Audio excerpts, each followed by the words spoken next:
যা চাই সব যদি দুনিয়াতেই পাওয়া যেত তাহলে এটা দুনিয়া না, জান্নাত হয়ে যেত।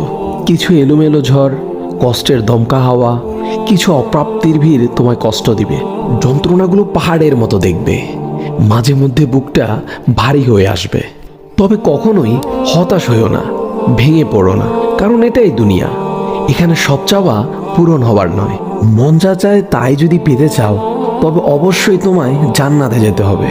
সেখানে তোমায় আর কোনো কষ্টই ছুতে পারবে না। এই যে ছোটোখাটো কষ্টগুলো তোমায় আঘাত করে, এগুলো মূলত তোমায় জান্নাতের নিকটবর্তী করে এবং আল্লাহর সন্তুষ্টির দিকে দ্রুত গতিতে নিয়ে যায়। আর এখানে সুখ দুঃখ কোনোটিই স্থায়ী নয়।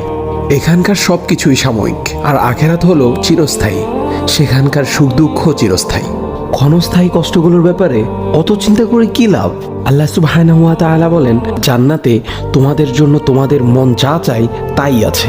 তোমরা যে জিনিসের আকাঙ্ক্ষা করো তোমাদের জন্য সেখানে তাই আছে। সূরা ফুসসিলাত আয়াত নাম্বার 31। তাই স্বপ্নগুলো আখিরাতের জন্য বাঁচিয়ে রাখো। হতাশ হয়ে নিজেই নিজের উপর জুলুম করো না।